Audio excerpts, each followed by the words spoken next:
Hello guys. Ngayon turuan ko kayo ng yung tanong na paano lutuin, paano hugasan, paano gamitin, ganon. Ito pang araw-araw na magagamit natin. Diba? Halimbawa, magluluto, pinigyan ka ng gulay. Hindi mo alam. Pag hindi alam, magtanong. Diba? Kailangan magtanong. Huwag magmarunong. Kunwari, alam mo lutuin. Kasi pag hindi yan nila magustuhan, hindi nila kakainin yan. So, ganito. Pag binigyan ka ng gulay, tapos sabihin, paisip ka, paano kayo lutuin? Magtanong agad, sabihin mo. Halimbawa, kayo lang sa bahay ng alaga mo. Ama, sai bianwatsu. Yung gulay, binigyan ka ng gulay. O kaya, sai ay gulay. Sai bianwatsu. Ganon. So, naman yung isda. Yung isa lang alam mo na lutuin, di ba?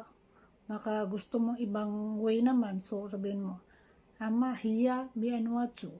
Ganon. Yung isda, paano lutuin. Ganon. O kaya, paano gamitin yung yung washing machine, di ba? O tanungin mo, si sa aking bianwa yung paano gamitin. Bianwa yung. Ayun. Ano naman yung, halimbawa naman yung bibili ka sa labas, tanungin mo yung tindera, paano niya pinagbibili o kaya magkano, ganyan. So, paano niya pinagbibili yan, bawa, nandun, tanungin mo siya, say, be, ganon, paano pinagbibili, o pwede mo tanungin, say, guachichen, ganon. Pero kung alin lang sa dalawang mo, say, guachichen, ganon. O kaya, say, be, ganon. Paano? Pinagbibili, ganon. Ano pa? Halimbawa, wabe, sidiap. Halimbawa, yung kalabasa. Wabe, sidiap. Wabe, sidiap. Magkaiba, be, tinda. Pinagbibili. Be, wabe, sidiap. Yan, bibili ako ng isang piraso. Sidiap. Ganon. Yung diap buo ng mga bagay. Diba, yung gulay, bilog, mangga, ayun, parang buo ganon. Diap ang ang measuring of unit niya. Sunod,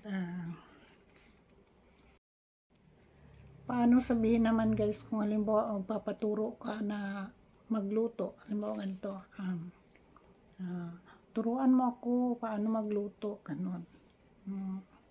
Sabihin mo ganito, di ka wa bianwatsu, ganon. O kaya, di ka wa bianwayong, ganon din. So, kanina, di ba, pwedeng unahin mo yung bagay, tulad nun yung, paano gamitin yung washing machine, ano ba, si saking bianwayong, ganon, pwede ganon. So, pwede natin anuin ulit na ibang tanong na, turuan mo ako paano gamitin. So, ganito, di ka wa bianwayong, ganon yun. Ganyan ang pagkasabi.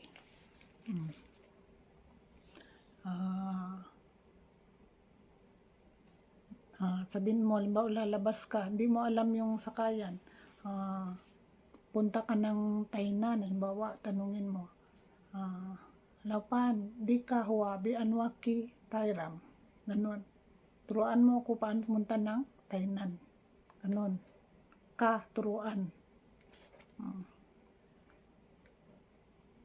Sunod, ibang bagay naman tayo.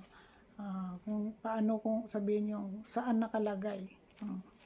Halimbawa, hindi mo alam yung asin saan nakalagay. Kasi bago ka pa lang, sabihin mo, ama, yam, tikeng dituya.